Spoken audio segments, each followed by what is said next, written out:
Welcome to Revathi ORTA family. இப்போ இன்னொரு கதை பார்க்கலாம். அதாவது ஒரு நல்ல புறா என்ன பண்ணிகிட்ருக்கு, பறந்து அழகாக என்ன பண்ணிகிட்ருக்கு, தீவனங்கள் எல்லாம் சாப்பிட்டுக்கிட்டு இருக்கு ஒரு காட்டில். அப்போ ஒரு வேடன் வராறாங்க. அந்த வேடன் வந்து அந்த புறாவை, ரொம்ப அழகாக இருக்குது அந்த புறா, நல்லா தீவனம்லாம் சாப்பிட்டுட்டு நல்லா கொழுத்து போய் நல்லா இதை சாப்பிட்டா நம்மளோட ஒரு நாள் பசி தீரும், நல்லா சூப்பராக இருக்குது இந்த புறா அப்படின்னு சொல்லிட்டு பார்க்குறாரு. உடனே என்ன பண்ணுறாரு, புறாவை பார்த்துட்டு அவர் உடனே அந்த இடத்துல ஒரு மரத்துக்கு பின்னாடி ஒளிஞ்சிக்கிறாரு. மரத்துக்கு பின்னாடி அவர் ஒளிஞ்சிக்கிறத நம்ம புறா என்ன பண்ணிடுது, கவனிச்சிடுது. ஆஹா, இவர் வந்து நம்மளை வேட்டையாடி சாப்பிட்றதுக்கு இங்கே தான் இருக்காரு, நம்மளை இரையாக்கிறதுக்கு முயற்சி பண்ணுறாரு அப்படின்றத புறா புரிஞ்சுக்குது. புறா புரிஞ்சுக்கிச்சுன்றது வேடனுக்கு தெரியாது. வேடன் அங்கேயே ஒளிஞ்சிக்கிட்டு புறா என்ன பண்ணுதுன்னு பார்த்துட்டே இருக்காரு. உடனே வந்து புறா என்ன பண்ணுது, வேடன் மறைஞ்சிட்டு இருந்த அந்த மரம் இருக்கு இல்லைங்களா, அந்த மரத்து பின்னாடியே வந்து வேடனுக்கு முன்னாடியே வந்து திடீர்னு நிற்கிது, பறந்து வந்து நிற்கிது. உடனே வேடனே என்னை பாரு அப்படின்னு சொல்லுது புறா. வேடனுக்கு ஒன்றுமே புரியல.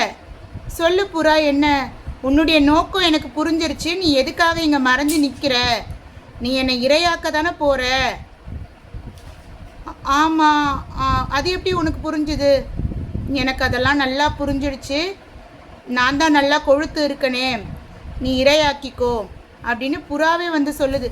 என்ன புறா சொல்கிற, எனக்கு ரொம்ப ஆச்சரியமாக இருக்குது நீ சொல்லும்போதே அப்படின்னு சொல்லிட்டு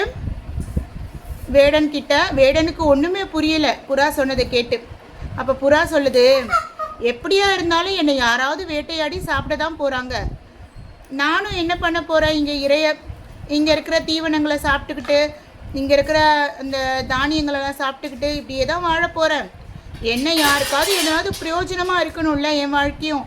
இப்போ நீ என்னை வேட்டையாடி சாப்பிட்டுட்டினா, என்னை கொன்று நீ சாப்பிட்டினா, உனக்கு உன்னுடைய பசி ஆத்துறதுக்கு நான் உதவியாக இருந்தேன் அப்படின்ற ஒரு திருப்தி எனக்கு இருக்கும்ல அப்படின்னு அந்த மன மகிழ்ச்சியோட அதோடைய சொல்லுது. உடனே அந்த வேடனுக்கு ஒன்றுமே புரியல. என்னை மன்னிச்சிடு புறா, அதாவது ஒரு சிற்றின்ப எண்ணத்தோடு உன்னை நான் பார்த்துருக்கேன், ஆனால் நீ வந்து பெருந்தன்மையோடு என்னை இரையாக்கிக்கோன்னு நீ சொல்கிற பற்றியா, இந்த விஷயம் என்னை ரொம்ப ஆச்சரியப்படுத்திருச்சு. நீ மற்றவங்களுக்காக வாழணும்னு நினச்சிருக்க, ஆனால் நான் என்னுடைய சுயநலத்துக்காக உன்னை பயன்படுத்திக்கணும்னு நினச்சிருக்கேன். எந்த அளவுக்கு நீ அன்பால் என்னை கவர்ந்துட்ட தெரியுமா, கண்டிப்பாக நான் உன்னை வேட்டையாட மாட்டேன் அப்படின்னு அந்த வேடன் முடிவு பண்ணுறாரு.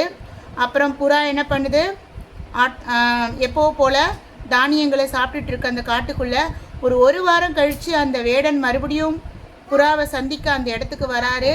அப்போது ஒரு இனிப்பு மிக்க சோளங்கள் எல்லாம் கொண்டு வராரு. புறாவுக்கு அதை உணவாக கொடுக்குறாரு. புறா அதை சாப்பிட்டுட்டு, நீ என்ன வேட்டையாட வந்தவன், ஆனால் இப்போ எனக்கே உணவு கொண்டு வந்திருக்க, இதை பார்க்கும்போது எனக்கு ரொம்ப சந்தோஷமாக இருக்குது, இதுக்கெல்லாம் காரணம் நீ தான் புறா, அன்பை எனக்கு கொடுத்து என்னை அன்புக்கு அடிமையாக்கிட்டேன். அதாவது அன்பு எதையுமே வந்து மாற்றக்கூடியது. அன்பு நமக்குள்ளே இருக்கிற எல்லா விஷயங்களையும் என்ன பண்ணும், மாற்றம் கொடுக்கக்கூடியது. இந்த கதையோட கருத்து உங்கள் எல்லாருக்கும் நல்லா புரிஞ்சிருக்கும்னு நம்புகிறேன். வணக்கம். சப்ஸ்கிரைப் பண்ண மறந்துடாதீங்க. பாய்.